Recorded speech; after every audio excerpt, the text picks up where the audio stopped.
ஆயுதங்களை கைவிட்டால் உயிர் பிழைப்பீர்கள் அப்படின்னு நக்சலைட்டுகளை அமித்ஷா சொல்லியிருக்காரு. பாரத நாடு முழுவதும் மாவோயிஸ்டுகள் மற்றும் நக்சல்பாரிகள் மற்றும் இடதுசாரி சித்தாந்தத்தை கொண்டு வன்முறையிலும் அழித்தொழிப்பு இயக்கத்திலும் ஈடுபடுவது என்பது கடந்த ஒரு நூற்றாண்டுகளாக கம்யூனிசம் எப்பொழுது பாரத நாட்டில் தோன்றியதோ அன்றிலிருந்து இடதுசாரி வெறிகொண்டவர்களின் அட்டுழியம் கட்டுக்கடங்காமல் இருந்தது.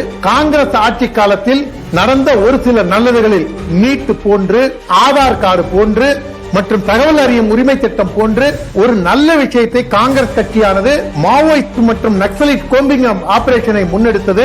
அதை மிக சீரும் சிறப்புமாக நரேந்திர மோடி தலைமையிலான பாரதிய ஜனதா கட்சி ஆட்சியானது தொடர்ந்து செய்து கொண்டு வந்து கொண்டிருக்கின்றது.